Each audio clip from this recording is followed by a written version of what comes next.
Buenas tardes con todos, socios y amigos de la Cámara de Comercio Suiza. Agradecemos la presencia de tan concurrida participación. Hoy el webinar número 19, Quédate en casa del COVID-19. Hoy ya nuestro segundo momento sobre el tema tributario con nuestro socio y aliado Benavides. Voy a presentar un momento a Edgardo Bernuy, que va a es el segundo, como les comento, sobre el tema tributario, panorama tributario ante el COVID-19, análisis y recomendaciones sobre las recientes medidas del gobierno peruano. Nuestro expositor, Edgardo Bernuy, que todos conocen, siempre presente en nuestros seminarios normales y webinar el tema tributario.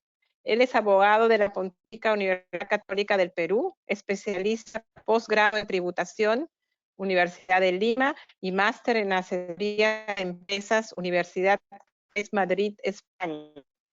Ha laborado tanto en el sector privado como en el Tribunal Fiscal, asociado al Instituto Peruano de Investigación y Desarrollo Tributario y miembro de International Fiscal Association, IFA, Grupo Peruano. Y esta tarde tenemos a Eduardo Benavides, el doctor Benavides, que nos va a dar unas palabras para este evento. Gracias, Eduardo. Gracias, Corin. Gracias, Franco. Ante todo, agradecer y felicitar a la Cámara de Comercio Suiza en el Perú, porque desde el inicio de esta etapa que ha sido tan difícil para todos nosotros y también, por supuesto, para las empresas, la Cámara de Comercio Suiza ha sido un aliado muy importante para sus socios. Desde el inicio, la Cámara tuvo esta iniciativa de compartir webinars y charlas, información para las empresas, y estamos seguros los temas legales han sido de los temas que más han preocupado a todos los socios, en especial los temas tributarios, los temas laborales. Nosotros como estudio queremos, aprovechando esta alianza estratégica con la Cámara de Comercio Suiza, prestar nuestro apoyo a las empresas socias de la Cámara y que puedan contar con información y asesoría rápida frente a esta situación en la cual tenemos cambios todos los días. Ya hemos escuchado el domingo, por ejemplo, una serie de anuncios de los ministros. Esta semana próxima algunas actividades se van a reiniciar. Viene la reactivación o el reinicio de actividades en 4 etapas. Y casi todos los días tenemos alguna norma, alguna resolución, algún dispositivo nuevo. Estamos trabajando también como estudio con la Cámara en difundir vía email a los socios esas normas tan pronto y tan rápido como salen. Y esta semana ya sabemos van a salir varias importantes vinculadas a los protocolos sanitarios que cada sector tiene que seguir para poder iniciar actividades. Lo mismo, las fechas exactas de inicio de actividades también esta semana van a salir publicadas. Han anunciado que, por ejemplo, mañana sale un paquete, así que hay que estar atentos. Con eso los dejo con Edgardo, como Corin ya lo ha presentado, socio nuestro a cargo del área tributaria. Los temas fiscales son de los temas que más nos preocupan e interesan a todos, por todos los cambios que están saliendo en estos días. Y sin más palabras, los dejo con Edgardo Bernuy. Bueno, gracias Eduardo, gracias Corín, gracias Franco. Bueno, bienvenidos a este webinar en el que vamos a tratar un poco las normas y las principales disposiciones que en materia tributaria. ¿Se ve en mi pantalla, Franco? A ver, vamos a verificar. A ver. Ya. Ahora creo que sí, ¿no?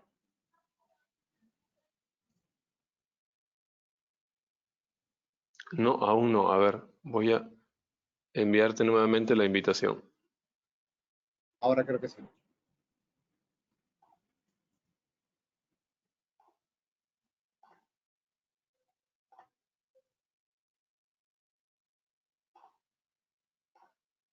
A ver, te envío nuevamente la invitación.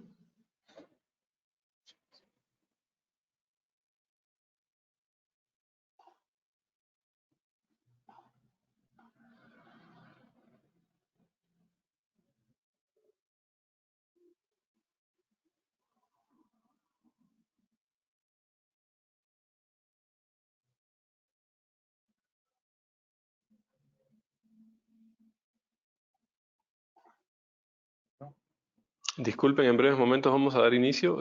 Ahí está, ahora sí. Ahora sí, ¿no? Ya, Sí, ahora sí se ve, ya está tu pantalla. Y listo. listo. Gracias, Perfecto. Edwin. Adelante. A ustedes. Bueno, se cerró. Ya.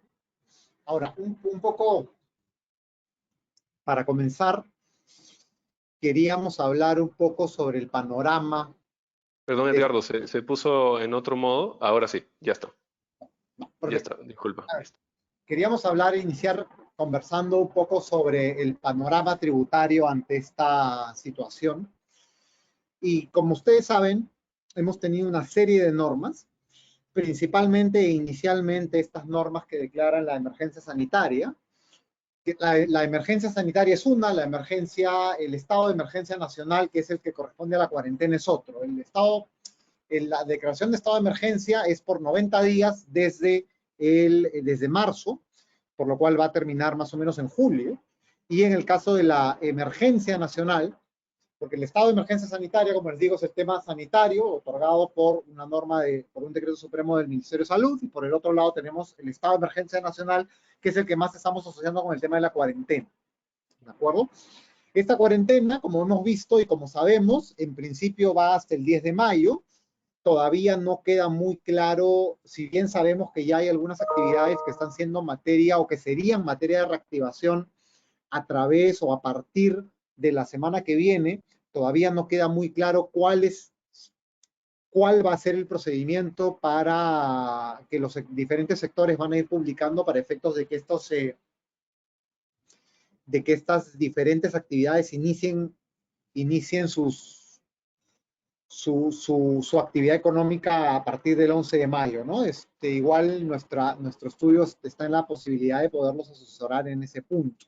Ahora, desde el punto de vista tributario, efectivamente, también se han presentado, más allá o más que aquellas normas vinculadas con la atención o el reinicio de actividades, que se han presentado una serie de normas vinculadas con, primero, la prórroga de plazos para el cumplimiento de obligaciones tributarias, ¿de acuerdo? Y sobre eso hemos tenido algunas otras normas de las que vamos a ir hablando a lo largo de este comentario y de esta charla, para terminar con una presentación de aquellas normas que serían materia de publicación por parte del gobierno para efectos de mitigar el impacto económico que esta situación va a tener o viene teniendo en las empresas, ¿correcto? El tema de las prórrogas de plazos, quiero pasar un poco rápido por ahí, porque esto ya lo habíamos mencionado un poco en el webinar anterior. Ha estado relacionada principalmente con la prórroga del plazo para presentar la declaración jurada anual del impuesto a la renta, de acuerdo con este cronograma que vemos en la diapositiva ahora, ¿no? Básicamente, si bien, como todos sabemos, la declaración jurada anual del impuesto a la renta se debe presentar entre finales de marzo y comienzos de abril de cada año o del año siguiente al que corresponde la declaración, en este caso, la presentación se ha postergado a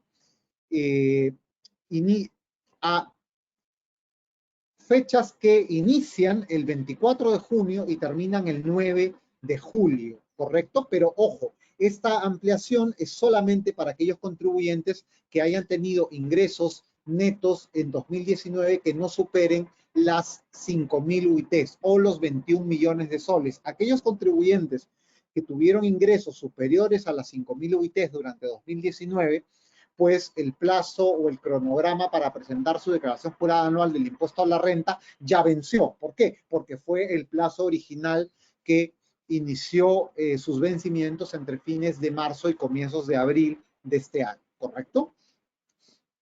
Es más, en algunos casos, en aquellos supuestos en los cuales han existido compañías que han podido omitir la presentación de la declaración jurada anual, en tanto estas hayan tenido ingresos superiores a 5.000 UITs, en muchos casos SUNAT ya les ha notificado, ya les ha hecho llegar una alerta o una notificación reportando que habrían incumplido con la presentación, ¿de acuerdo?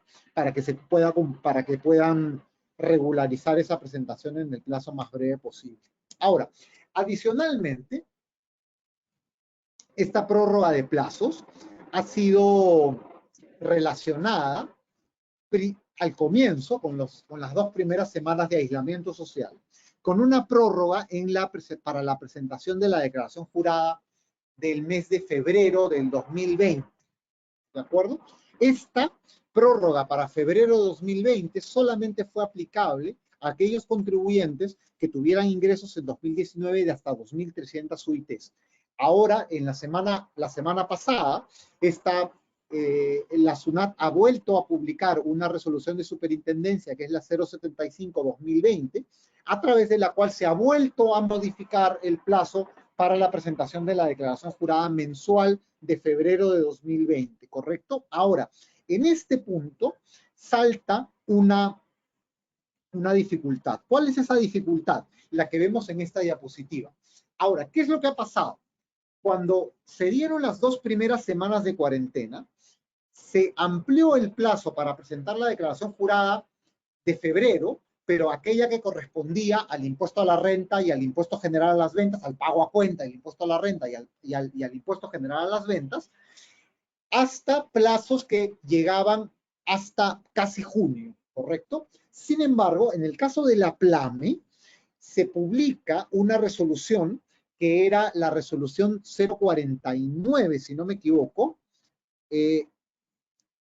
perdónenme, la 069-2020, y esa 069-2020 ampliaba el plazo para presentar la PLAME hasta inicios de febrero, hasta inicios de mayo, es decir, entre el 5 de mayo y el 12 de mayo. Sin embargo, con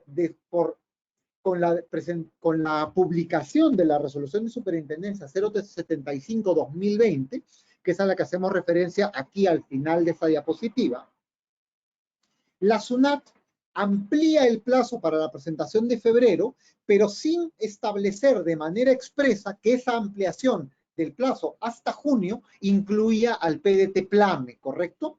Sin embargo, en los considerandos de la norma, sí hace mención a que se pretende postergar la presentación del cumplimiento de las obligaciones mensuales de manera general, pero de nuevo, no hace no presenta una disposición específica y exacta para la ampliación de la PLAME de febrero hasta el mismo plazo reportado en esta diapositiva, que es la que va hasta junio, ¿de acuerdo? Entonces aquí se presenta una dicotomía, que es cuál es el plazo que está vigente. Lamentablemente, de una interpretación de la norma puede salir cualquiera de las dos cosas, ¿de acuerdo? Yo creo que la intención de SUNAT al publicar la resolución de superintendencia 075-2020 fue la de ampliar el íntegro de los plazos para el cumplimiento de las obligaciones mensuales en el caso de febrero, incluyendo aquellas de febrero, ¿de acuerdo? Con lo cual, es posible, desde mi punto de vista, el alegar que el plazo para presentación de la declaración jurada de febrero, PDT 621 y PLAME, puede llevarse hasta estos plazos de junio. Sin embargo, presento esta situación, ¿por qué? Porque efectivamente hay algunas personas que de manera conservadora están considerando que el plazo para la PLAME de febrero de 2020 se ha quedado entre el 5 de mayo y el 12 de mayo, ¿correcto? Es decir, entre hoy y la semana que viene. ¿De acuerdo? Esto es discutible, pero lamentablemente la mala redacción de la norma permite generar una conclusión que vaya a cualquiera de las dos situaciones, ¿de acuerdo? De nuevo, yo creo que la intención ha sido postergar todo, pero igual, creo que es importante advertir esta situación. Ahora, respecto a la prórroga de plazos, también se ampliaron los plazos para presentar o para enviar los registros de ventas y el registro de compras correspondiente a febrero de 2020, de acuerdo con este cronograma que vemos en la diapositiva, que va entre el 4 de junio y el 10 de junio de 2020, dependiendo del último dígito del RUC o para buenos contribuyentes en la última fecha. Ahora, asimismo, también se han ampliado los plazos máximos de atraso para libros y registros vinculados a asuntos tributarios cuyo vencimiento tenía lugar entre el 16 de marzo y mayo hasta el 4 de junio, y el plazo de envío a la SUNAT de declaraciones informativas y comunicaciones del sistema de emisión electrónica, cuyo vencimiento tenía lugar entre el 16 de marzo y el 10 de mayo, hasta el 25 de mayo de 2020, y también el plazo para presentar la declaración anual de operaciones con terceros para aquellos que estuviesen obligados hasta el 29 de mayo de 2020. ¿De acuerdo? Y aquí viene una ampliación que se ha producido para aquellos contribuyentes cuyos ingresos netos en 2019 no superaron las 5.000 UITs, es decir, los 21 millones de soles. Estos han visto prorrogadas los plazos para presentar sus declaraciones juradas de marzo, de abril, de mayo y de junio, de acuerdo con el cronograma que vemos en esta diapositiva. Es decir, en marzo, a partir del 12 de junio hasta el 22 de junio, en abril, a partir del 3 de julio hasta el 13 de julio, en mayo, a partir del 14 de julio hasta el 22 de julio, y en junio, a partir del 5 de agosto hasta el 13 de agosto, ¿de acuerdo? Esto, en principio, también se refiere a las declaraciones juradas mensuales PDT 621. ¿Por qué? ¿Y por qué digo PDT 621 en principio? Porque en este punto también se presenta la dicotomía de la que habíamos hablado respecto a la presentación de la declaración jurada PLAME del mes de febrero, ¿de acuerdo? ¿Por qué? Porque en este caso, si bien, de nuevo, yo creo que la intención del legislador con la resolución de superintendencia 075-2020 ha sido la de ampliar los plazos para el cumplimiento íntegro de las obligaciones tributarias mensuales, la lamentable mala técnica normativa que SUNAT ha empleado en esta resolución de superintendencia 075-2020 permite concluir que en el caso de las PLAME de marzo y abril, el plazo para presentar es el que tenemos aquí en esta diapositiva, que es entre el 15 de mayo de 2020 y el 25 de mayo de 2020, ¿de acuerdo?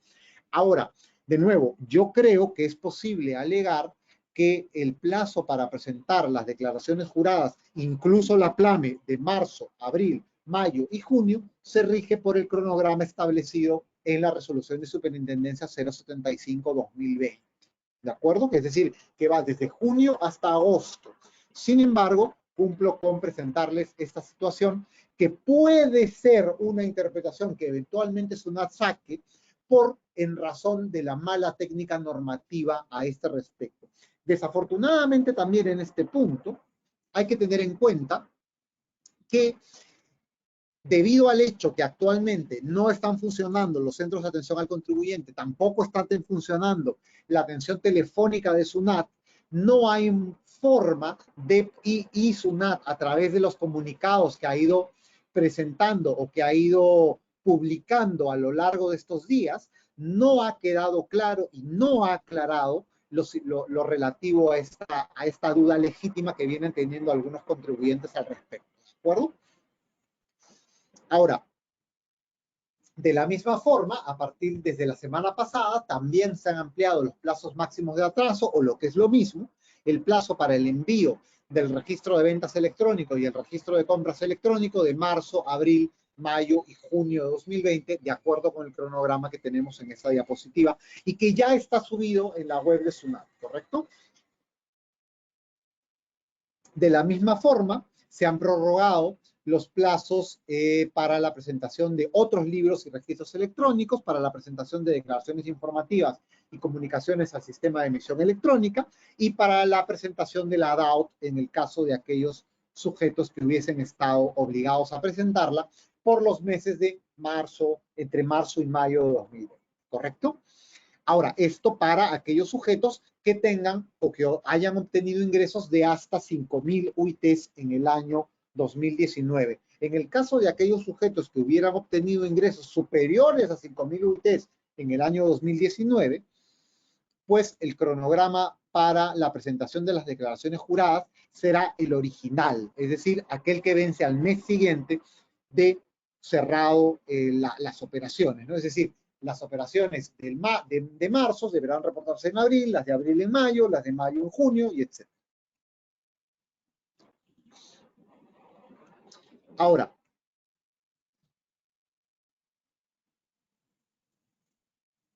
también, y esto también es algo que habíamos reportado en el webinar anterior, a través del decreto de urgencia 26/2020, se dispuso la suspensión por 30 días hábiles del cómputo de los plazos de tramitación de los procedimientos administrativos, ¿correcto?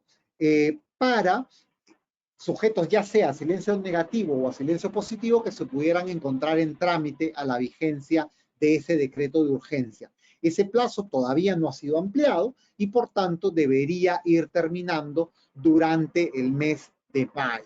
¿De acuerdo? De la misma forma se extiende la suspensión a partir del 29 de abril de 2020 hasta por 15 días hábiles adicionales, teniendo por tanto un total de suspensión de 45 días hábiles adicionales, con lo cual, de nuevo, les comento que esta suspensión iría terminando durante este mes de mayo. Ahora, esta norma sí es importante, también la había mencionado en el webinar anterior, y está relacionada a la reducción de la tasa de interés moratorio aplicable a los tributos administrados por SUNAT. Recordemos que hasta el 31 de marzo de 2020, la tasa de interés moratorio era del 1.2% mensual o lo que era lo mismo, 0.04% diario. A partir del 1 de abril de 2020, esta tasa de interés moratorio se ha reducido al 1% mensual, ¿correcto? Y es lo que significa que el plazo o la tasa de interés moratorio diaria sería del 0.0333 periódico puro por ciento por día, ¿de acuerdo? Esto es importante, ¿por qué? Porque en el caso que tengamos tributos atrasados, el cómputo del interés moratorio a partir del 1 de abril de 2020 deberá realizarse considerando esta nueva tasa de interés moratorio. La tasa de interés moratorio anterior será aplicable hasta el 31 de marzo de 2020, ¿correcto? Ahora, esta norma sí es una norma nueva. A través del Decreto Supremo 086/2020, se ha modificado, publicado en el Diario Oficial del Peruano el 21 de abril de 2020, se ha modificado el reglamento de la Ley del Impuesto a la Renta a fin de modificar el procedimiento que se había venido aplicando para la destrucción de mercancías o de mercaderías desmedradas y que era aplicable desde la dación original del Decreto Legislativo 774 de 1994. Es decir, es un cambio de un procedimiento muy antiguo que se ha producido ya con vigencia inmediata, ¿de acuerdo? Recordemos que antes de esta modificación, los contribuyentes que desearan destruir existencias que estuvieran desmedradas contaban con un plazo de 6 días hábiles anteriores a la destrucción para comunicar dicha destrucción ante SUNAT. Ese plazo se ha visto reducido de 6 a 2 días hábiles anteriores a la destrucción. Primero.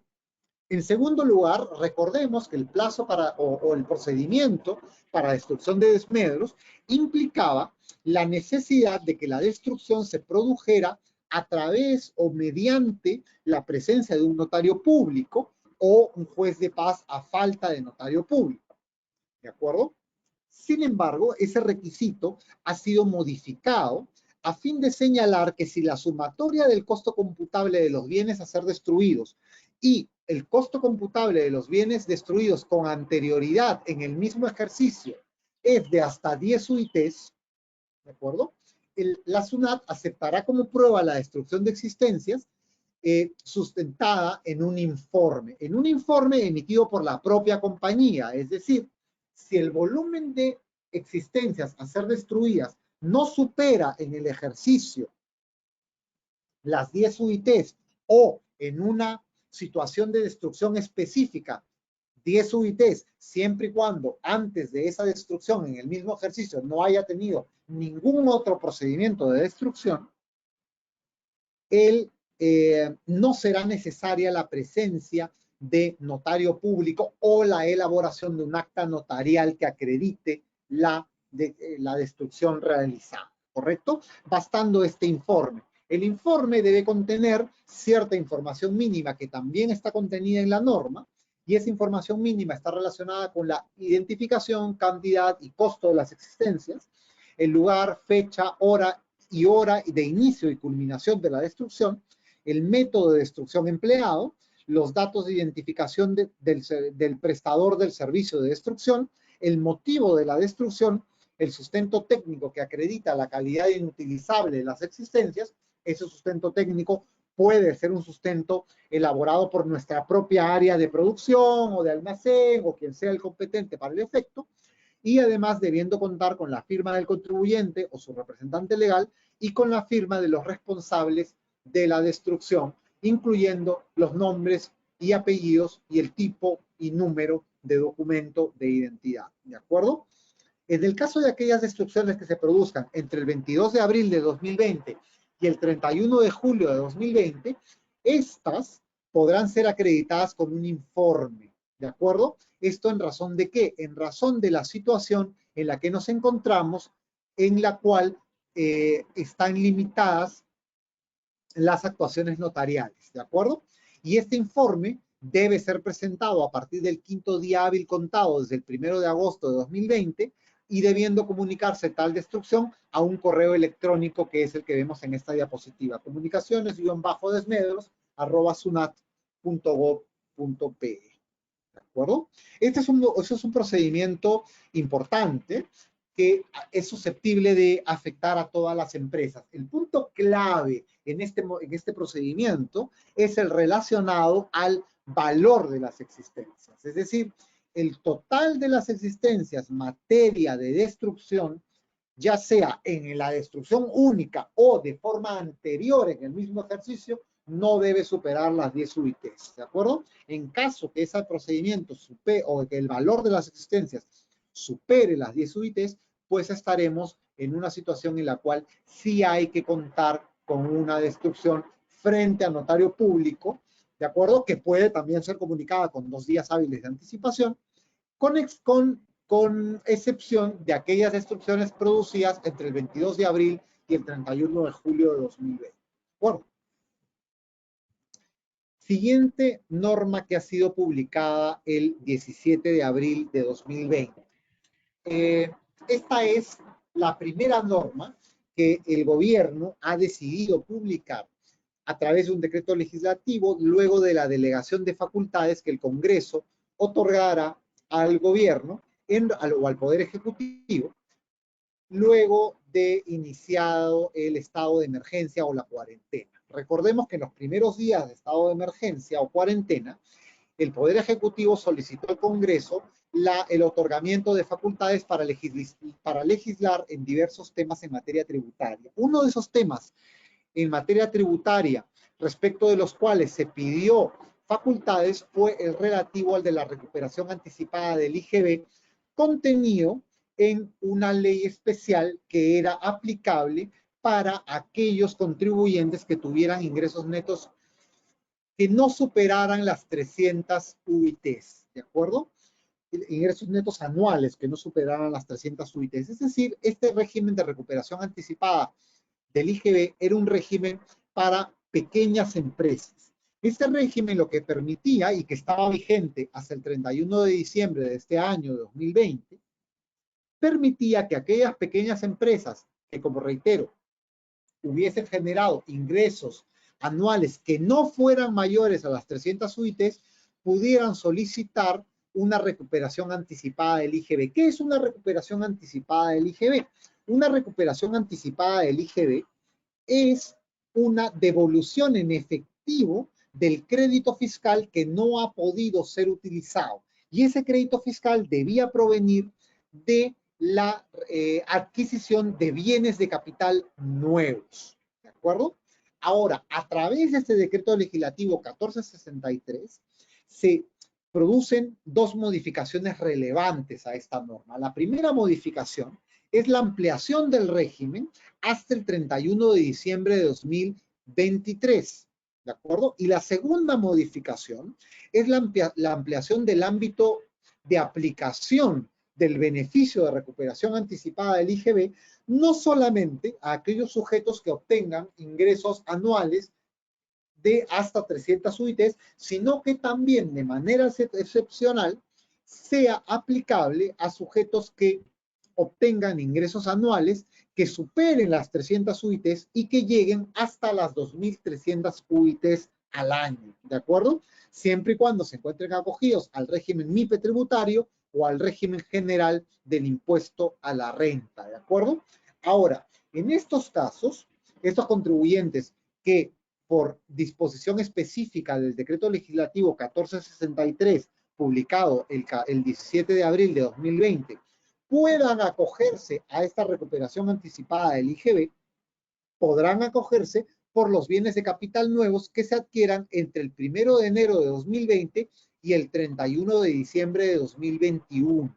¿De acuerdo? La finalidad de esta norma es incentivar la adquisición de bienes de capital nuevos por parte de empresas ya no tan pequeñitas como aquellas que tenían ingresos de hasta 300 UITs, sino para llegar a aquellas también pequeñas o medianas, pero de ingresos hasta 2.300 UITs. De nuevo, el régimen de recuperación anticipada lo que permite es la devolución en efectivo del crédito fiscal que hubiera agravado las importaciones o adquisiciones locales de bienes de capital nuevos y que no hayan podido ser consumidos ese crédito fiscal con las operaciones de venta o de prestación de servicios u otras operaciones gravables o agravadas de la empresa, ¿correcto?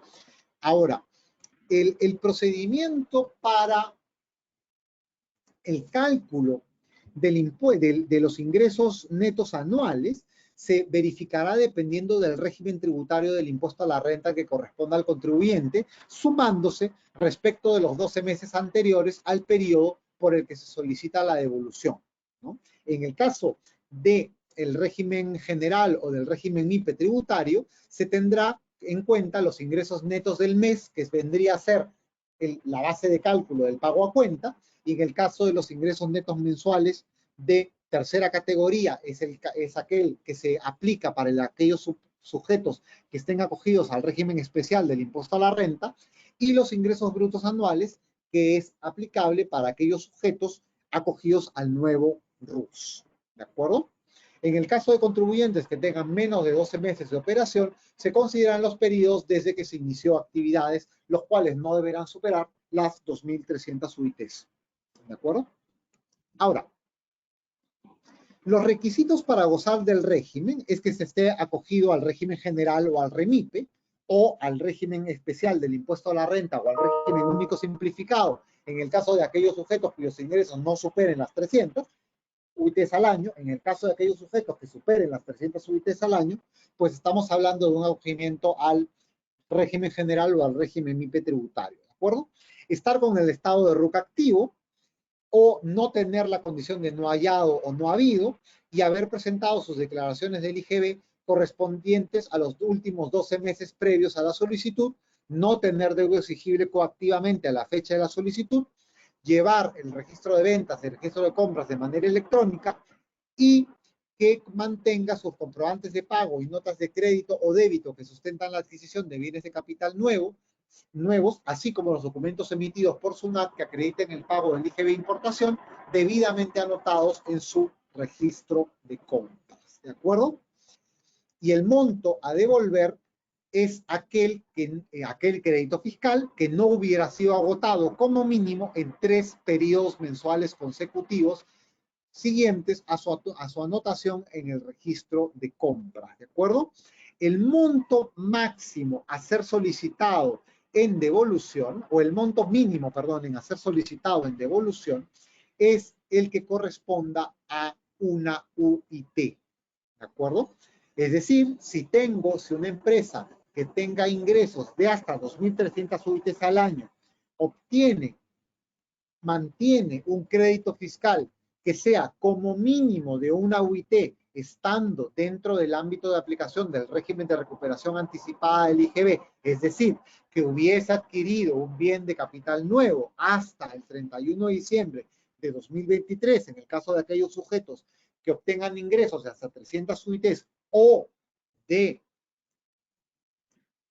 hasta el 31 de diciembre de 2021, en el caso de aquellos sujetos que tengan ingresos anuales superiores a 300 UITs y que no superen las 2.300 UITs, podrán acoger, y que hayan adquirido bienes de capital nuevos, podrán acogerse a este régimen de recuperación anticipada del IGB, presentando mensualmente la solicitud, siempre y cuando mantengan un monto mínimo a ser solicitado en devolución de una UIT.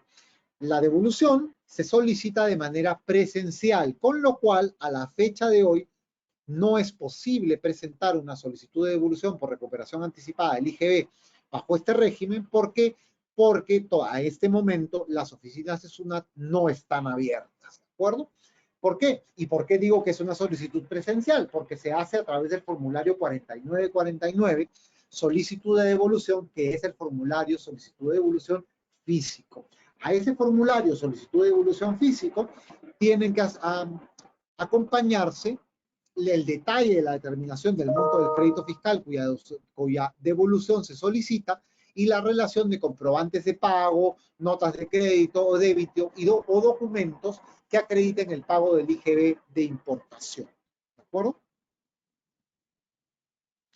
Esta también es una regulación específica aprobada en razón, y esta es la segunda norma, aprobada en razón de la delegación de facultades que el Congreso otorgó al Poder Ejecutivo.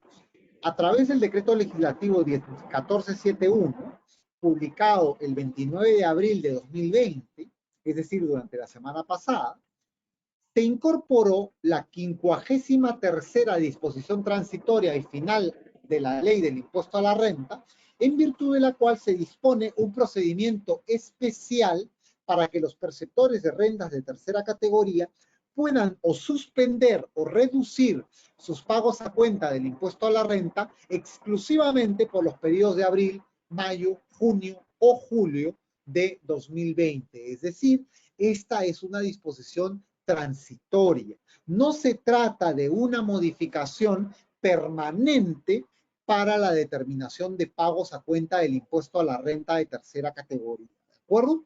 Se trata de una disposición que es solo y exclusivamente aplicable a los pagos a cuenta de abril, mayo, junio o julio de 2020. Es decir, aquellos pagos del impuesto a la renta que, al entender del legislador, serían aquellos susceptibles de verse afectados por el impacto de esta situación, de la situación económica que actualmente vive el país en razón del estado de emergencia nacional. ¿De acuerdo?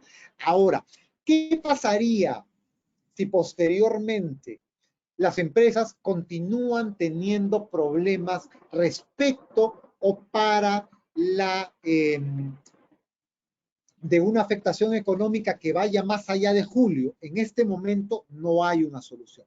Y en este momento, a partir de agosto de 2020, el pago a cuenta se deberá realizar de acuerdo con los cronogramas establecidos para el efecto y también de acuerdo con el coeficiente o el porcentaje que hubiera sido determinado para cada contribuyente de acuerdo con los resultados de su declaración jurada del año anterior. Ahora, ¿cuándo es que se produce o en base a qué se puede producir esta afectación que implique la suspensión o reducción de los pagos a cuenta del impuesto a la renta de los periodos abril, mayo, junio o julio de 2020?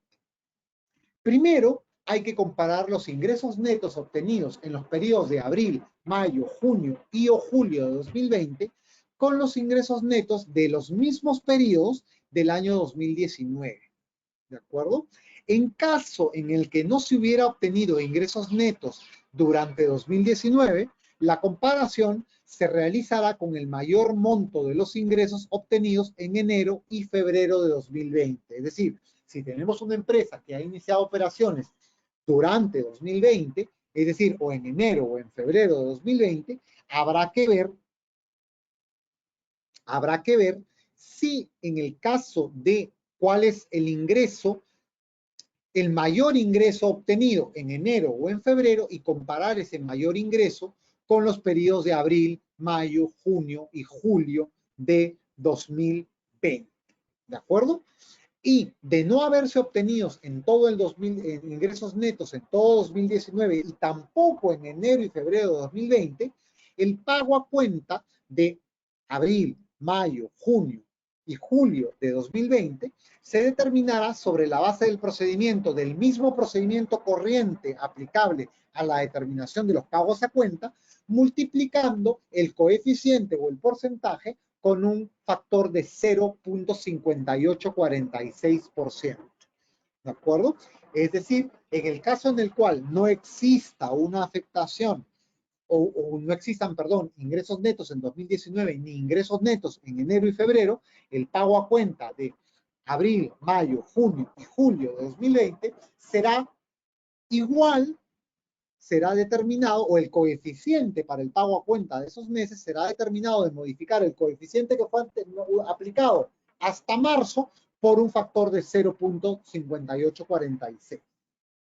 Ahora, si en el caso los ingresos netos del periodo 2020 disminuyeron en más del 30% comparados con los de 2019 o comparados con los de enero y febrero de 2020, de acuerdo al procedimiento que hemos visto, ¿no?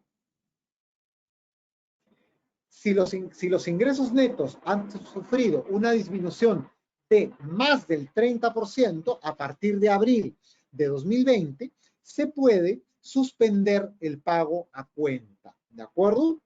Ahora, ojo, cuando hablamos de ingresos netos, estamos hablando de ingresos netos devengados. No estamos hablando de ingresos netos cobrados, ¿correcto? Sino estamos hablando de ingresos netos debidamente devengados, ¿de acuerdo? ¿Eso presenta una dificultad? Por cierto que presenta una dificultad, porque puede haber ocurrido, como efectivamente está ocurriendo con muchas empresas, estas están emitiendo las facturas correspondientes, se las están enviando a sus clientes y sus clientes simplemente no están cumpliendo con el pago de las obligaciones que les corresponden, ¿de acuerdo? Lamentablemente, en ese caso, no hay una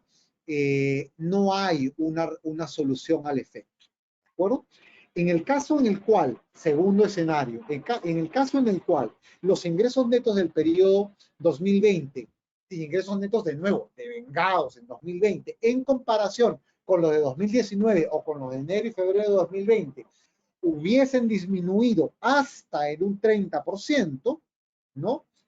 Es decir, si la disminución fue entre 0.1% o 0.00001% y el 30%, el pago a cuenta se determina multiplicando ese pago a cuenta corriente por un factor de 0.5486 y en el caso de los periodos, y en el caso, en el cual los ingresos netos de los periodos de 2020 no hubieran sufrido una disminución, sino por el contrario, un aumento o se han mantenido equivalentes a los de 2019, el pago a cuenta se determina de acuerdo al artículo 85 de la Ley del Impuesto a la Renta, es decir, de acuerdo con el coeficiente o con el porcentaje establecido y que hemos venido aplicando desde marzo de 2020. ¿De acuerdo? De nuevo, punto súper relevante en este asunto. El punto súper importante en este asunto que puede implicar desde muchas perspectivas y que puede ser un punto muy criticable respecto de esta norma es el hecho de que se están tomando los ingresos netos devengados, no los ingresos netos efectivamente cobrados. ¿Por qué? Porque, de nuevo, aquí estamos ante una situación en la cual podemos tener ingresos devengados, pero no los estamos cobrando. ¿De acuerdo? ¿Esa es una falta en esta norma? Sí. ¿Hay una solución al momento? Al momento, lamentablemente, no.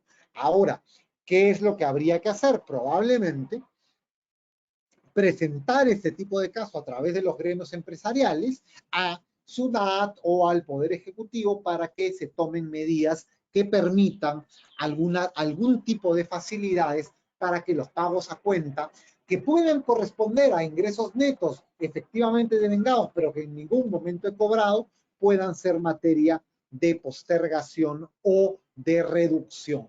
¿De acuerdo? Hasta el momento, esas son las medidas que han sido dadas por el Poder Ejecutivo sobre la base de la delegación de facultades que fuera otorgada, como les comentara, al inicio de esta situación de emergencia. Al inicio de esta situación de emergencia, como les había comentado, el Poder Ejecutivo solicitó unas facultades para legislar en materia tributaria. Esas facultades para legislar en materia tributaria fueron otorgadas a través de la ley 31011. ¿De acuerdo? Esta ley otorga facultades a efectos de que por un plazo de 45 días calendarios contados a partir del 28 de marzo del 2020, el Poder Ejecutivo tuviera facultades para legislar en materia de política fiscal y tributaria, para suspender temporalmente las reglas fiscales vigentes y establecer medidas para la reactivación económica nacional. Establecer disposiciones que faciliten el pago de deudas tributarias administradas por SUNAT. ¿Esto qué quiere decir? Quiere decir un fraccionamiento. ¿De acuerdo? Es posible que en los próximos días o en las próximas semanas salga una norma de un fraccionamiento especial de normas tributarias ante la SUNAT. ¿De acuerdo? También para modificar la legislación tributaria respecto del impuesto a la renta en lo que respecta a pagos a cuenta, que es lo que acabamos de ver, en arrastre de pérdidas para arrastrar las pérdidas tributarias más allá de los 4 años de los que establece el sistema A del artículo 50 de la ley del impuesto a la renta, norma que todavía no ha salido publicada, o también normas que permitan ampliar los plazos de depreciación o generar depreciaciones aceleradas de cierto tipo de activos, ¿de acuerdo? ¿Para qué? Para reducir base imponible y sobre eso intentar pagar un poco menos de impuesto en 2020, que viene a ser un año muy difícil, o también para poder deducir gastos por donaciones más allá del ejercicio o más allá del año en el cual se produzca la donación. ¿Por qué? Porque recordemos que con la regulación actual, las empresas solamente pueden deducir como gasto por donación hasta un límite del 10% de su renta neta gravable. Pero ¿qué va a pasar en el año 2020 en el cual es probable o es posible que muchas empresas no tengan utilidad? ¿No es cierto? No podrían hacer donaciones porque las donaciones que hagan serían no deducibles y tendrían que ser materia de adición para la determinación de la base imponible del impuesto a la renta y no podrían ser recuperadas esas donaciones. Por lo tanto, en una situación como esta, en la cual se busca incentivar las donaciones, aparentemente lo que pasaría en este caso es que se ampliaría la posibilidad de que las deducciones de 2020, que no puedan ser tomadas como gasto en 2020 o que no puedan ser deducidas en 2020, puedan ser arrastradas a ejercicios posteriores. ¿De acuerdo? Y también el Ejecutivo ha recibido facultades para rediseñar, eliminar y o modificar regímenes tributarios simplificados para las micro y pequeñas empresas. ¿Esto qué significa? Que es posible que veamos una modificación en el régimen especial del impuesto a la renta o una modificación en el régimen MIPE tributario. ¿De acuerdo? Y esto también prorrogar y ampliar el ámbito de aplicación del régimen de devolución de la ley 30296. Esta es la norma que permite la recuperación anticipada del IGB de la que hablamos hace unos minutos. ¿De acuerdo? Ahora, y luego está,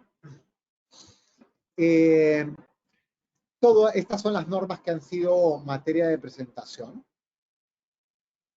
Y esto es un poco lo que les había comentado aquí a lo largo de la diapositiva, solamente que no avancé con esta diapositiva. Ahora, esto es un punto del que quería hablar ya para ir culminando este webinar en lo que respecta a mi presentación, para entrar al ámbito de las preguntas que ustedes pudiesen tener. ¿Qué es lo que ocurre? Ocurre que en el caso de hace más o menos semana y media, o sí, tal vez un poquitito más, cuando vimos al presidente Vizcarra en estas presentaciones que tiene casi todos los días respecto de la situación que venimos viviendo, se habló de este impuesto a la riqueza, ¿no? Y lo pongo entre comillas porque luego este impuesto a la riqueza fue definido por el presidente del Consejo de Ministros como un impuesto a las ganancias o un impuesto a los ingresos, ¿de acuerdo? También se ha visto una serie de economistas en los diversos programas de televisión, en los diarios y en diversos comentarios que hablan o de un impuesto a la riqueza, o de un impuesto al patrimonio, o de un impuesto a la ganancia.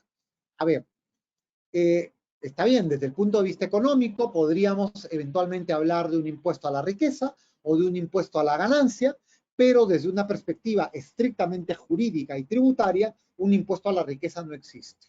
¿De acuerdo? Lo que existe es un impuesto, lo que puede existir es un impuesto al patrimonio, es decir, a los bienes de patrimonio. Y el patrimonio, como todos ustedes saben, puede estar compuesto por, ¿no?, el patrimonio mueble, los bienes de propiedad de una persona, el patrimonio inmueble, los bienes inmuebles, los edificios, las edificaciones de propiedad de una persona. Cuando hablo de personas, no estoy hablando exclusivamente de personas naturales, ¿de acuerdo?, sino también de personas jurídicas, o también el patrimonio que esté compuesto por el capital dinerario, por el capital, ¿de acuerdo? O también el patrimonio compuesto, por ejemplo, por intangibles debidamente que tengan un valor específico en el mercado, ¿de acuerdo? Y que puedan ser sujetos de evaluación. Por otro lado, tampoco es que pueda existir un impuesto a la ganancia. Lo que existe, si bien existe un impuesto que grava manifestación de capacidad contributiva con renta, y en los impuestos de naturaleza renta pueden gravarse las ganancias, ¿de acuerdo? Ok, perfecto. Es decir, sí podemos hablar de un impuesto a la renta que grave la ganancia. Eso es justamente lo que pasa en el caso del impuesto a la renta de tercera categoría, en el que tenemos un impuesto que grava la utilidad o la ganancia de las empresas en un determinado ejercicio grabado. ¿De acuerdo? Sobre la base de este marco teórico tributario, que de nuevo no es un marco económico, porque el marco económico ya nos lo han presentado los economistas que hemos visto en estos últimos días en las diversas presentaciones que han habido en la televisión, en los diarios, etc. Desde un punto de vista jurídico, efectivamente, todavía no tenemos una regulación o un proyecto de decreto legislativo o un proyecto de norma específica que pretenda gravar o ya sea el patrimonio, es decir, el hecho de ser propietario de bienes o el hecho de contar con un capital determinado, o las utilidades o los ingresos, ¿no es cierto? Es decir, una suerte de impuesto adicional a la renta, ¿no? Le voy a llamar impuesto adicional a la renta porque sería un impuesto que vendría por encima del impuesto a la renta, ¿de acuerdo?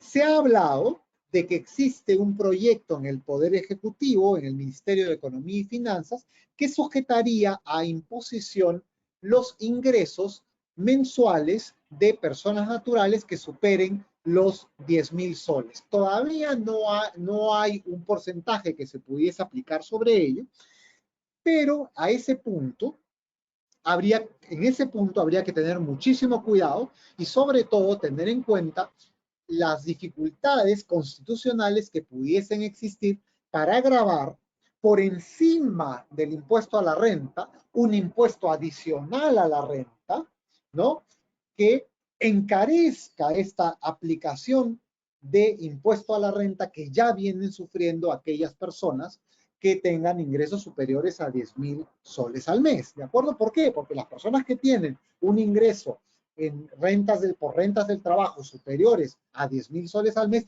ya pagan un impuesto a la renta, que es un impuesto a la renta de quinta categoría o, por ejemplo, de cuarta categoría, en el caso en el que también se consideren aquellos sujetos que obtengan rentas independientes, ¿de acuerdo? Es decir, ya se paga ese impuesto. Ahora, luego ahí viene todo un problema constitucional vinculado con la posible confiscación. ¿Por qué? Porque si yo ya estoy pagando un impuesto a la renta y le voy a poner por encima un impuesto adicional a la renta, hay un problema. ¿Por qué? Porque en general habría que ver cómo es que se define ese impuesto.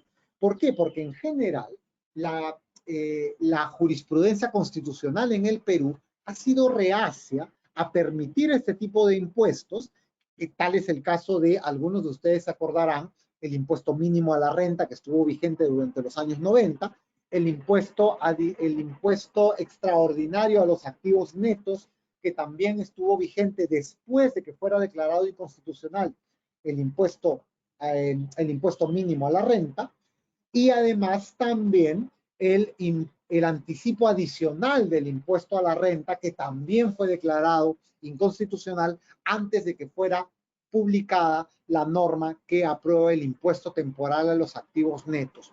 Y si recordamos, cuando se produce la resolución del Tribunal Constitucional que declara inconstitucional el impuesto, el impuesto extraordinario a los activos netos, lo que establece es que un impuesto de esta naturaleza tenía por propia técnica del impuesto deber generar la posibilidad de generar una deducción en la determinación del impuesto a la renta. ¿Por qué? Porque si no, estaba produciendo una doble afectación con un impuesto de naturaleza renta, ¿no? ¿Por qué? Porque si tengo un impuesto que grava la renta, que es el que ya tenemos, y un impuesto que pretende gravar adicionalmente esa renta, lo que tenemos es una superposición, ¿de acuerdo? Y sobre eso habría que tener mucho cuidado en cómo se define para ver y permitir de cierta manera, sobre todo en el caso de las empresas, la deducción de ese concepto o de ese impuesto como gasto para efectos del impuesto a la renta de tercera categoría. ¿De acuerdo? Esto como un marco introductorio de toda esta situación. Ahora, en el caso en el cual, independientemente de estas regulaciones que ya están contenidas o de esta intención que tendría el Poder Ejecutivo de dar una norma, ya sea a una suerte de impuesto a los ingresos adicional al impuesto a la renta, o ya sea un impuesto de naturaleza patrimonial, existen en el Congreso actualmente dos proyectos de ley relacionados a temas similares, ¿de acuerdo? El primer proyecto de ley, que el del que seguro han oído hablar, es el proyecto del FREPAP, es el proyecto de ley 4887-2020, Congreso de la República. Es el impuesto que propone la creación del impuesto directo solidario a las grandes fortunas.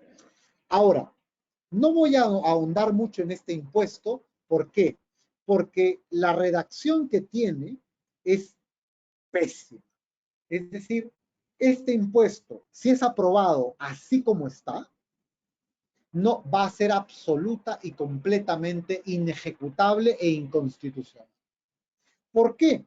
Porque primero grava con alícuotas que van del 0.22 al 1% a las personas naturales, del 1% al 2% a las personas jurídicas y del 2% al 3% a los grupos económicos. Sin señalar, ¿no? Primero, sin señalar cuándo aplica, en el caso de las personas naturales, el 0.2 y cuándo aplica el 1%. Es decir, tenemos una alícuota del impuesto abierta y eso no puede ser. También tenemos una base imponible absolutamente abierta porque señalan los ingresos. ¿Pero qué son ingresos? Para efectos de este impuesto. ¿Son los mismos ingresos del impuesto a la renta? No, pues. No pueden ser los mismos ingresos del impuesto a la renta. ¿Por qué no pueden ser los mismos ingresos del impuesto a la renta? Porque los ingresos del impuesto a la renta son ingresos para ese impuesto.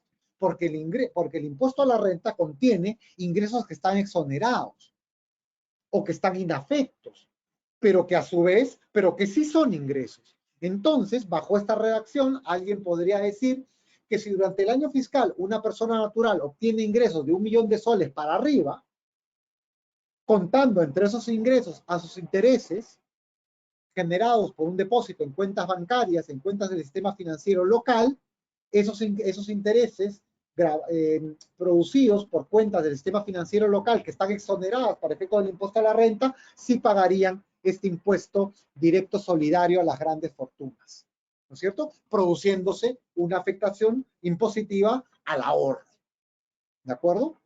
Primero eso, no está definida de forma correcta la base imponible o lo que se llama en técnica tributaria la materia imponible del impuesto. Y esto solamente para comenzar con personas naturales. En personas jurídicas las dificultades son exactamente las mismas. Y luego, a ver, los grupos económicos, las personas jurídicas o los grupos económicos no están compuestos por personas jurídicas.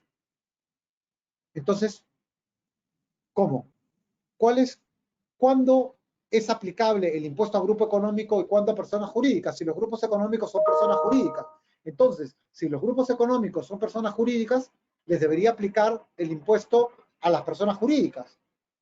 Y ya no al de grupos económicos, pero también son grupos económicos. Entonces, ¿cuándo es que aplica el impuesto para grupos económicos y cuándo para personas jurídicas? Si estamos en una persona jurídica que pertenece a un grupo económico, ¿no? ¿Ven la dificultad? Es imposible. ¿No es cierto? Es un nudo que es imposible de encontrar, ¿no? De la misma forma también, ¿qué son ingresos facturados? ¿No? Está bien, es posible tener una aproximación específica, etcétera. Patrimonio inmobiliario en libros, ¿no? No hay una definición exacta. Esta norma es, lamento decirlo, pésima, muy, muy, muy mala, ¿no? Ahora, luego también, de nuevo, hay un problema en esta norma con la definición de la materia imponible, la definición también al aspecto mensurable, la definición de la alícuota del impuesto. De nuevo, no puedo tener una alícuota del impuesto que vaya de 0,22 al 1%. ¿Cuándo aplica? Y el reglamento no puede hacer esa regulación. Esa regulación no es posible que sea delegada al reglamento. Y eso lo tenemos definido por el Tribunal Constitucional desde 1994. Entonces, simplemente, aquí estamos ante un supuesto en el cual alguien ha preparado una norma sin tener ningún tipo de conocimiento en materia tributaria, ¿de acuerdo? Luego también hay otro problema, que es el destino de la recaudación. Un impuesto, en general, no puede tener destino adicional al del financiamiento del presupuesto público, ¿de acuerdo? Ese también es otro aspecto que veo yo problemático. Y el segundo proyecto de ley es un proyecto que no es tan malo como el anterior, pero que también es malo, ¿de acuerdo? Que está relacionado a las ganancias obtenidas en el Perú y en el extranjero, si bien sí define que son estas ganancias, que sean generadas por personas naturales y personas jurídicas, ¿de acuerdo? Ahora, hay un problema. ¿Y cuál es el problema? No solamente por la definición del concepto ganancia, ¿no? Sino también por la definición del concepto de este punto que vemos aquí que dice beneficios obtenidos por la enajenación de bienes, entendida como todo acto de disposición por el que se transmite el dominio al título oneroso, sin establecer qué se entiende por un beneficio. Por ejemplo, si yo soy propietario de un bien mueble, este aparato celular. y decido venderlo. ¿Cuál es el beneficio? ¿Obtengo o no obtengo un beneficio? ¿El beneficio es el ingreso que obtengo o es la ganancia? En este caso eso no está definido. ¿El costo computable, el valor de adquisición, tiene que sufrir algún tipo de ajuste por inflación o no? No está. No hay forma de establecer la base imponible. De nuevo, este impuesto también sería inaplicable, ¿de acuerdo? Además que tampoco se permite la regulación de la deducción, perdonen, de estos conceptos contra el impuesto a la renta. Luego, claro, probablemente en el caso de bienes muebles, la ganancia imponible no vaya a ser de ninguna forma superior a 10 millones de soles, pero esto me sirve para ponerles como ejemplo esa situación de la que estamos comentando, ¿de acuerdo? Entonces, de nuevo, y aquí también tenemos un problema con el destino de la recaudación, ¿de acuerdo? Y de nuevo, yo creería que este impuesto, tal vez con menores dificultades que el del proyecto del FREPAP, este proyecto también es un proyecto bastante malo, ¿de acuerdo? Entonces, si sale, bueno, habrá que ver cuáles son los mecanismos para interponer las acciones constitucionales que pudiesen corresponder. ¿De acuerdo? Eso es todo lo que teníamos respecto a esta presentación y a este webinar, y quedo a disposición para que podamos para que puedan hacer las preguntas que consideren pertinentes. Muchísimas gracias. Muchas gracias, Edgardo, por esta excelente presentación. Como siempre, un gusto poder compartir contigo y con los socios, con el estudio, estos espacios de intercambio y con información tan relevante en la coyuntura actual. Aquí hemos recibido algunas preguntas por interno. Los invitamos también a seguir escribiendo sus preguntas a través del panel mientras vamos absorbiendo las que ya nos han llegado. Tendríamos de repente unos 15, 20 minutos para preguntas, Edgardo, ¿está bien? ¿10, 15 minutos? Sí. A ver, alguien nos pedía que si podías repetir las fechas de vencimiento del PLAME del mes de marzo y abril. No quedó muy claro si se respeta el aplazamiento inicial o es el nuevo. Mire, justamente allí hay un problema. En mi opinión, debe ser aplicable el nuevo, ¿de acuerdo? Sin embargo, es decir, este cronograma que ahora está contenido en la web de SUNAT, que va y que empieza entre junio y culmina en agosto, teniendo en cuenta marzo, abril, mayo y junio de 2020. ¿De acuerdo? Esa es mi opinión personal. ¿Por qué? Porque creo que en el caso en el cual, porque creo que a través de la resolución de superintendencia 075-2020, la SUNAT tuvo la intención, de acuerdo a cómo está redactado, lamentablemente mal redactado en los considerandos de la resolución de superintendencia 075, se ha pretendido postergar el cumplimiento de todas las obligaciones mensuales, dentro de las cuales están las que corresponden a la PLAME de marzo y abril, ¿correcto? Sin embargo, debido a que la resolución de superintendencia 075-2020 también tiene un problema, porque cuando hace referencia a las normas anteriores, no menciona la resolución de superintendencia 069-2020, que es la que contenía la ampliación del plazo exclusivamente de la PLAME hasta mayo. ¿De acuerdo? Entonces, existe la posibilidad de que SUNAT eventualmente pudiese pretender entender que sobre la base de la resolución de superintendencia 075-2020, el plazo de la PLAME no ha sido ampliado hasta junio, sino que se ha quedado en mayo. Pero esto respecto de las PLAMEs de marzo y abril de 2020. ¿De acuerdo? En el caso de las PLAMEs de marzo, abril, mayo y junio, el plazo sí ha sido ampliado. ¿De acuerdo? Pero de nuevo, allí hay una situación causada y que permite una interpretación, ya sea para un sentido o para el otro, dependiendo de cómo se lea la norma. En mi opinión, de nuevo, la intención de la administración ha sido la de ampliar el íntegro de los plazos para presentación de todas las declaraciones mensuales de marzo, abril, mayo y junio. ¿De acuerdo? Es decir, incluyendo la PLAME. O sea, o en conclusión, en mi opinión, el cronograma de que para vencimientos de marzo, abril, mayo y junio es aquel que empieza a partir de junio. ¿De acuerdo? Y es el que encontramos en la web de SUNAT. Y que les puedo poner aquí, déjenme volver. Salud, este de aquí. Sí, este de aquí. En mi opinión, este cronograma, que es el mismo que ustedes van a encontrar en la web de SUNAT, aplica también para el PLAME, ¿de acuerdo? Sin embargo, lamentablemente, por una,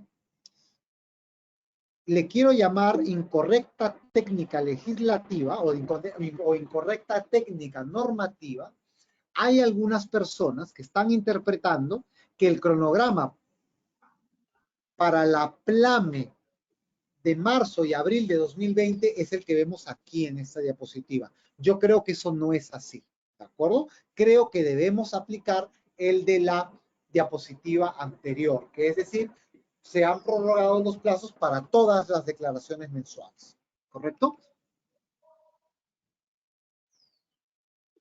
¿Alguna otra pregunta, Franco?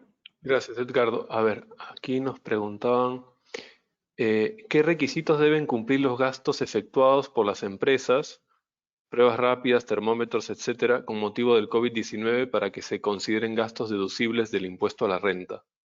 En realidad, en tanto provengan de, del cumplimiento de una obligación legal, por ejemplo, recordemos que no hay una disposición específica al respecto, ¿de acuerdo? Pero tengamos en cuenta que el primer párrafo del artículo 37 de la Ley del Impuesto a la Renta señala que son deducibles para la determinación de la renta neta de tercera categoría todos aquellos gastos vinculados con la generación de renta gravada o con el mantenimiento de la fuente productora de renta. ¿De acuerdo?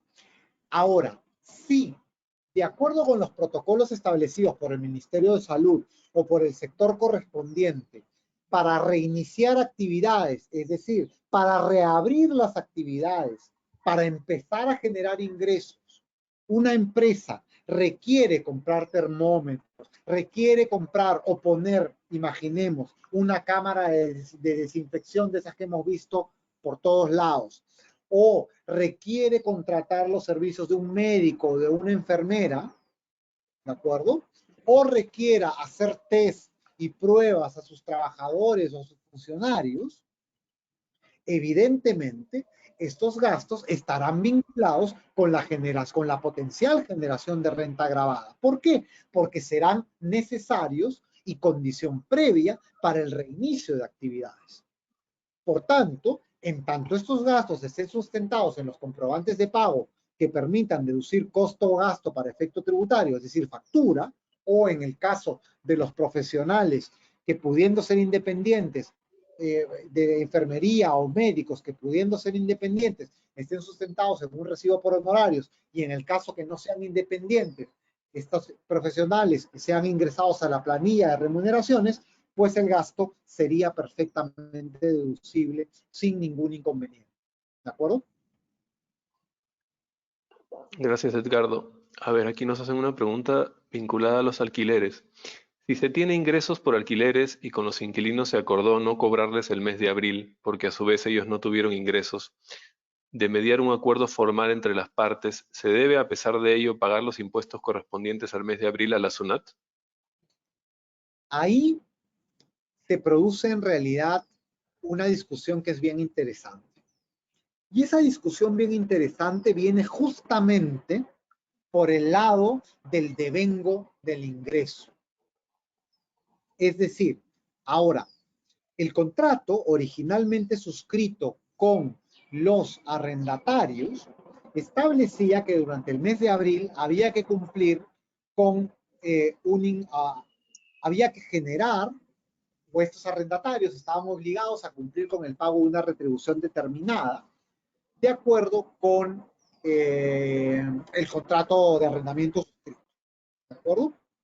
Sin embargo, las partes han acordado modificar esta provisión contractual a efectos de eliminar el servicio o la retribución por el servicio prestado durante el mes de abril de 2020. Y aquí de nuevo, como les decía, se presenta una dicotomía. ¿Cuál es esa dicotomía? Por un lado, tenemos aquella situación en la cual contractualmente lo recomendable sería manejar esta modificación a través de una adenda, ¿de acuerdo? Para tener claramente establecido que por el mes de abril no se devenga un ingreso, ¿de acuerdo? Y evitar una observación por parte de SUNAT en el sentido de que nos vaya a decir, oiga, pero acá hay simplemente una cartita. Y esta cartita no modifica válidamente el contrato. Para evitar esa situación, yo recomendaría una adenda al contrato, ¿de acuerdo? Primero. Y en segundo lugar, si bien las partes contractuales, desde una perspectiva contractual civil, pueden establecer el determinar un ingreso que sea cero para efectos de una prestación determinada, nos enfrentamos con el problema del artículo 32 de la Ley del Impuesto a la Renta. Y el artículo 32 de la Ley del Impuesto a la Renta lo que señala es que para efectos tributarios, todo ingreso que obtengan las empresas, o perdón, toda transacción que realicen las empresas, tiene que ser sujetada o generar un ingreso que constituya un ingreso de mercado. Es decir, y ya sea que la transacción sea a título oneroso o a título gratuito. Y por tanto, podríamos llegar a la conclusión, bajo un primer análisis, de que sobre la base del artículo 32 de la Ley del Impuesto a la Renta, estos descuentos del 100% sobre el valor de la retribución por arrendamiento del mes de abril constituyen una prestación de servicios gratuita y que por tanto en aplicación del artículo 32 de la Ley del Impuesto a la Renta, pues debe reconocer la empresa arrendadora un ingreso para efectos tributarios, ya sea para efectos del impuesto a la renta o para efectos del impuesto general a las ventas, equivalente al valor de mercado. Ahora, ¿cuál es el valor de mercado? Se abre toda otra discusión. Esa otra discusión puede estar relacionada con el hecho en el cual, desde una perspectiva ya no tanto jurídica, sino más bien económica, llegar a la conclusión de que durante el mes de abril de 2020, en razón de las circunstancias extraordinarias producidas, el valor de mercado razonablemente es cero o cercano a cero. Pero ese es un análisis económico que habría que realizar sobre esta situación. Ahora, si estamos ante transacciones entrevinculadas, ese análisis tendría que realizarse sobre la base de las normas de precios de transferencia, y en tanto estemos ante transacciones entre no vinculadas, habría que verificar cómo es que podemos alegar esta situación para intentar obtener el no pago de impuestos. Ahora, por el mes de abril de 2020, en razón de que el valor de mercado debe ser cero, cercano a cero. ¿De acuerdo? Ahora, mi posición. Y les he presentado aquellas dos que creo que se pueden presentar sobre la base de esta dicotomía. Mi posición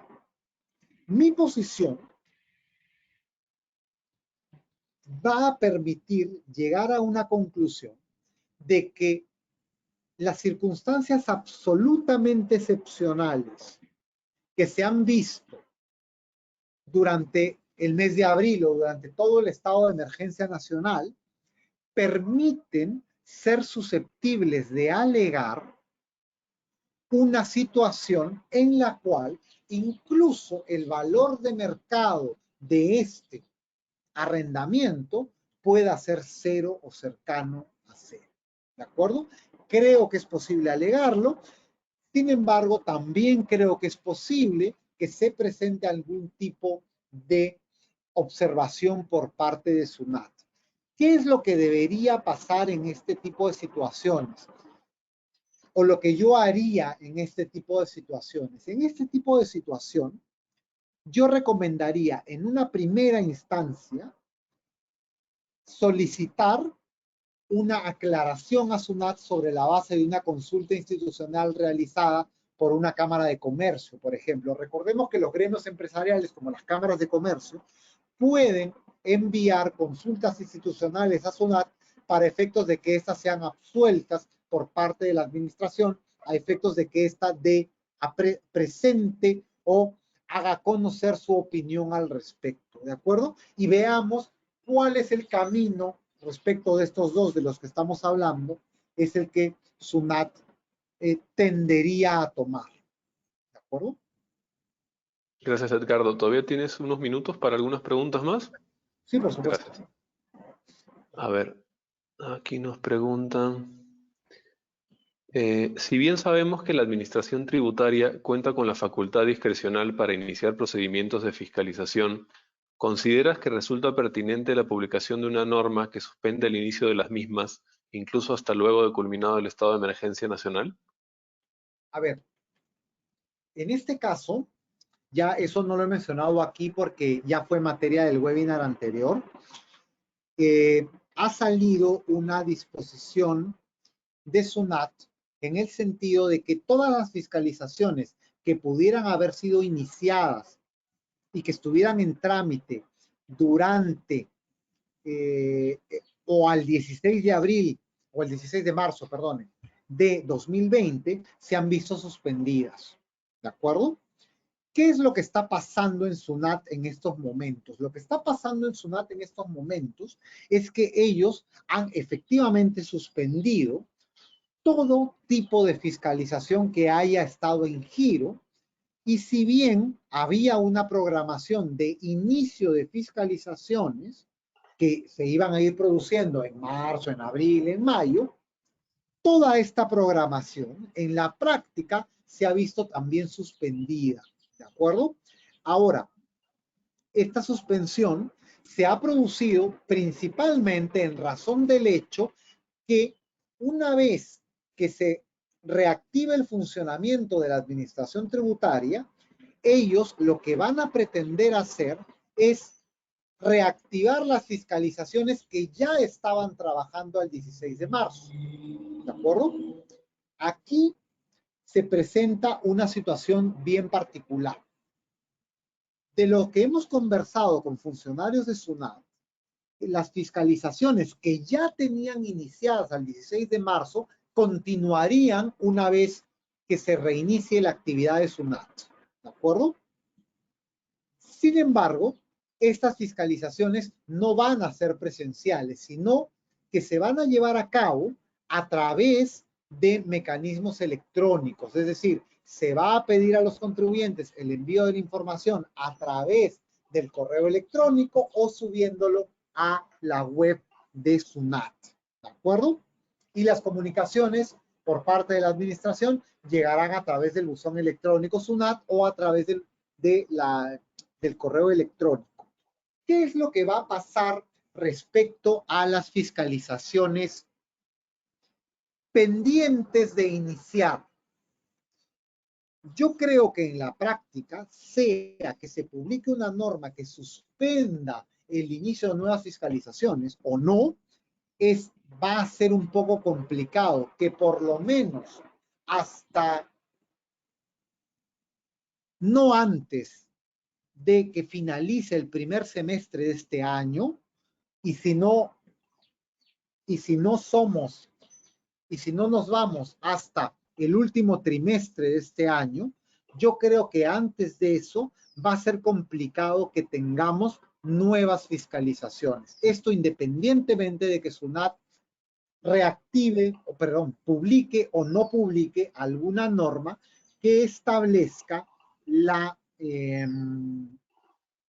suspensión de nuevas fiscalizaciones. Yo creo que esta suspensión no va a ocurrir respecto de aquellas fiscalizaciones que estaban en giro o en trámite al 16 de marzo. Sí podrían ocurrir, y es más, creo que sería lo más conveniente que ocurran respecto de aquellas fiscalizaciones cuya programación estaba programada para iniciar dentro de marzo, abril, mayo, junio y tal vez julio, agosto y septiembre, ¿no es cierto? Creo que sería lo más relevante para tranquilidad de los contribuyentes, ¿no es cierto? Pero eso sí, en aquel caso de contribuyentes que hayan tenido una fiscalización iniciada el 16 de marzo, yo creo que ahí sí estos se deben preparar para continuar con esta fiscalización una vez que reinicie, no quiero decir que termine la cuarentena, sino que reinicien las actividades de SUNAT o la atención en los centros al contribuyente de SUNAT. ¿De acuerdo? Gracias, Edgardo. ¿Tenemos tiempo para una última pregunta? Por supuesto. A ver. Aquí nos preguntan sobre el trabajo remoto. Por ejemplo, si se acuerda con el trabajador que la empresa pagará cierto monto de su conexión a Internet, ¿es deducible? Creo que, a ver, creo que estamos en una situación parecida a la que estábamos mirando en el caso del gasto por termómetros, por equipamiento médico, etcétera, con una diferencia. ¿Cuál es la diferencia? El hecho que esta conexión a Internet, en principio, es susceptible de calificar como de libre disposición del trabajador. Si es susceptible de calificar como de libre disposición del trabajador, podría alegarse que es deducible para la empresa, pero que será renta de quinta categoría para el trabajador. ¿De acuerdo? ¿Cómo lograr o cómo intentar lograr que este gasto en el que incurre la empresa no sea considerado como una mayor renta para el trabajador que termine afectando su impuesto a la renta de quinta categoría, intentándolo limitarlo a la exclusiva prestación del servicio? ¿Cómo? Sobre la base de un protocolo establecido por la empresa, a efectos del cual la empresa paga el total o parte de la conexión de Internet del trabajador a efectos de que esta conexión de Internet, ya sea en su totalidad, si ha sido pagada en su totalidad por la empresa o en un porcentaje equivalente al porcentaje asumido por la empresa en tiempo, sea empleado sola y exclusivamente en las labores de responsabilidad del trabajador y vinculadas con la realización del trabajo remoto. ¿Cómo se puede hacer ese control? Sobre la base de las horas en las cuales el trabajador se mantiene conectado. Por ejemplo, en el caso de un trabajador con una jornada laboral de 8 horas, pues, y el día tiene 24, es decir, la tercera parte de la conexión diaria, la empresa podría eventualmente pretender asumir la tercera parte de esa conexión diaria en los días en los cuales el trabajador está conectado o debe conectarse para efectos del trabajo remoto. ¿De acuerdo? Si el trabajador trabaja 5 días a la semana, pues 8 horas al día, por 5 días a la semana, hacer esa proporción y sobre eso intentar establecer un protocolo para ese funcionamiento que permita que el gasto sea considerado como necesario para la generación de la renta gravada de la empresa, como una condición de trabajo otorgada al trabajador para que esta condición sea destinada a la actividad del empleado durante el trabajo remoto. Gracias, Edgardo. Disculpa, tenía una pregunta aquí que se me había quedado, una última consulta. ¿Hay algún, referente a los dispositivos tributarios, hay alguno que tendría que ver con las ONGs? No, más allá que aquel regulado o que aquel establecido. o que aquellas prórrogas de plazo para la presentación de las declaraciones juradas de mensuales o para la declaración jurada anual del impuesto a la renta, en el caso que tengamos alguna ONG que pudiese estar obligada a presentar la declaración jurada anual del impuesto a la renta, no hay ninguna, ¿no? Recordemos que en el caso de las asociaciones sin fines de lucro, en el supuesto en el cual estas realicen operaciones grabadas con el IGB, deberán reportar esas operaciones grabadas con el IGB en el PET 621, ¿de acuerdo? Solamente han habido estas regulaciones específicas vinculadas con prórrogas de plazos. No hay ninguna específica relacionada con un beneficio tributario otorgado a organizaciones sin fines de lucro. Bueno, muchísimas gracias, Edgardo, nuevamente por tu tiempo, por esta excelente presentación. Como siempre, un gusto poder compartir estos espacios con nuestros socios. Para los que hayan quedado con algunas preguntas pendientes, bueno, tienen el contacto en pantalla de Edgardo, ¿no? Para hacerle llegar alguna consulta específica al estudio, para que la puedan absolver más adelante. Bueno, nuevamente a nombre de la Cámara de Comercio Suiza, agradecerles a todos los socios por conectarse esta tarde y los mantendremos al tanto de próximas conferencias. Esperamos también, como siempre, con Edgardo y con el equipo del estudio Garrinson y Benavides. Muchas gracias. Gracias.